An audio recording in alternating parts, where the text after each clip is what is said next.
नमस्कार दोस्तों मोदी जी की नेबरहुड फर्स्ट पॉलिसी पूरी तरह से फेल हो चुकी है। अब भारत चारों तरफ से दुश्मनों से घिर चुका है। अब ये बात मैं नहीं कह रहा हूँ, अब सभी कह रहे हैं।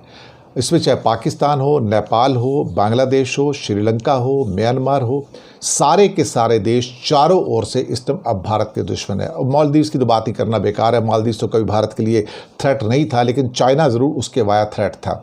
लेकिन अभी सारे चारों ओर, इवन भूटान ने भी एक तरह से देखा जाए तो डोकलाम के ऊपर और अपने जो पारसुंगला जैसे उनके नॉर्दर्न एरिया उस पर घुटने टेक दिए हैं, क्या कहते हैं, चीन के सामने। बांग्लादेश में अस्थिरता आने से और उनके चीन और हो सकता है कि अमेरिका के भी नज़दीक जाने से एक बात तो बिल्कुल तय हो गई कि अब भारत चारों तरफ से दुश्मनों से घिरा हुआ है।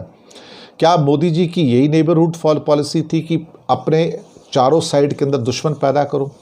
मोदी जी की सबसे बड़ी समस्या ये रही कि उन्होंने ये समझना शुरू किया कि जितने भी नेपाल हैं, पाकिस्तान है, या फिर म्यांमार है, बांग्लादेश है या श्रीलंका है, ये हमारे एक राज्य हैं और मैं कभी भी उनकी सरकार को पलट सकता हूँ, वहाँ पे राष्ट्रपति शासन लगा सकता हूँ, अपना गवर्नर वहाँ पे कर सकता हूँ, और मेरा बस चले तो मैं कहीं ना कहीं श्रीलंका को, बांग्लादेश को यूनियन टेरिटरी में भी चेंज कर सकता हूँ, जैसे कि कश्मीर को कर दिया है।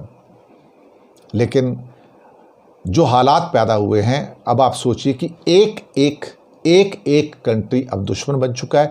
और ईस्टर्न फ्रंट के ऊपर अब भारत की परेशानियां शुरू हुई हैं, क्योंकि वहाँ से जो विद्रोही दल हैं, जो त्रिपुरा के अंदर, मिज़ोरम में या फिर मणिपुर में, नागालैंड में, मेघालय के अंदर अब जो एक्टिवेट होंगे, उन विद्रोहियों को कैसे आप संभालोगे? आप नहीं संभाल सकते। आपने सारे अंडे तो एक ही बास्केट में रख दिए।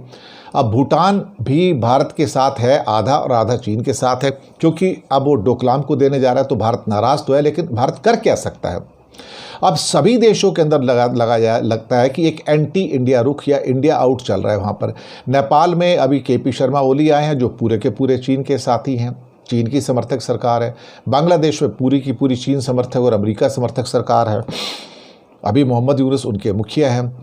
लेकिन बांग्लादेश का संकट जो है भारत को बहुत भारी पड़ेगा, क्योंकि अभी हम वेस्टर्न फ्रंट के ऊपर पाकिस्तान से निपट नहीं पाते हैं, हम श्रीलंका से निपट नहीं पाते हैं, और वहाँ पे हम्बनटोटा पोर्ट जो है वो ऑलरेडी चीन को 99 ईयर्स के लिए दे दिया है, राजापक्ष ने पहले ही दे दिया था। लेकिन अब बांग्लादेश के हाथ से निकलने से और वहाँ पे बीएनपी की और जमात इस्लामी की सरकार बनेगी, तो आप यकीन मानिए कि चीन को उसका फ़ायदा होगा, अमेरिका को भी उसका फ़ायदा होगा, पाकिस्तान के साथ भी उनकी दोस्ती बढ़ेगी। लेकिन हमारे लिए तो भाई साहब बहुत बड़ी प्रॉब्लम बन चुकी है। पता नहीं मोदी जी के अंदर में क्या उनको घमंड है कि वो सोचते हैं कि दुनिया को अपने तरीके से चला सकते हैं, और सारा का सारा जो दारोमदार है वो अब इस बात पे आकर निर्भर हो गया कि मोदी जी ने अपने पड़ोसी देशों को समझा ही नहीं। वो उनको पता नहीं कि देश को कैसे डील करते हैं। उनको लगता था कि मेरे गुजरात के कोई डिस्ट्रिक्ट्स हैं, वहाँ पे मैं डीएम बनाऊंगा, कलेक्टर बनाऊंगा, जिसको मर्जी कर दूँ, कोई कुछ नहीं बोल सकता। भारत के अंदर जब मर्जी मैं गवर्नर्स को बदल दूँ, कोई कुछ नहीं कर सकता। तो ये भी ऐसे हैं जिनको मैं यूनियन टेरिटरी में चेंज कर दूँगा या उनका गवर्नर बदल दूँगा। लेकिन शायद यहीं पे आके गलती करके, कहते हैं पढ़े लिखे इंसान में और ना पढ़े लिखे इंसान में यही फ़र्क होता है जो मोदी जी का है। भूटान तो चारों तरफ से अब ऐसा लगता है कि चीन से घिर चुका है। कभी कभी तो डर लगता है कि चीन पूरे भूटान को हड़प ना कर जाए। 7.5 लाख की मुश्किल से आबादी है, और जो 270 स्क्वायर किलोमीटर का डोकलाम का इलाका है वो उसको हासिल करना चाहता है भूटान को, आप जानते हैं। और 495 वर्ग किलोमीटर का जाकर लुंग और पासम लुंग जो है वो कहता है कि भाई इसके ऊपर मैं अपना दावा छोड़ दूंगा, ये तुमको दे दूंगा। अगर आप तुम मुझको डोकलाम दे दोगे तो मैं तुमको जकार लुंग और पासम लुंग वापस कर दूंगा। लेकिन जकार लुंग और पासम लुंग भी तो भूटान के ही हैं, उनको हथिया के उन्हीं का एरिया लेके उन्हीं का एरिया उनको वापस कर रहे हैं। तो ये सारी की सारी चीज़ें हो रही हैं। नेपाल में जब से प्रचंड हटे हैं तो अब केपी शर्मा ओली हैं, वो सारे चीन के करीब हैं। तो भारत को लेके उनका कभी भी सकारात्मक रुख नहीं रहा, और भारत के लिपुले, काला पानी, लिम्पियाधुरा और जो उनका जो नया नक्शा आया वो उन्हीं के टाइम में आया था। मालदीव्स ने इंडिया आउट किया, ये सबको पता है। म्यांमार में तो हमारी सरकार ही नहीं है, म्यांमार तो चीन की सरकार है, मिलिट्री जुंटा की सरकार है।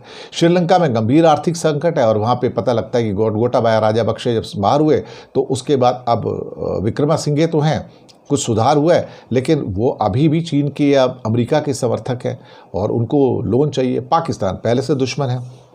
अब सवाल ये पैदा होता है कि भाई अब आप इतना कुछ कर रहे हो तो इसका एंड रिजल्ट क्या है? तो आपका नेबरहुड पॉलिसी के फर्स्ट के जरिए आपने बहुत कुछ करने की कोशिश की होगी, लेकिन हर चक्कर में आपने अपने सो कॉल्ड जितने भी पड़ोसी थे सबको आपने दुश्मन बना लिया।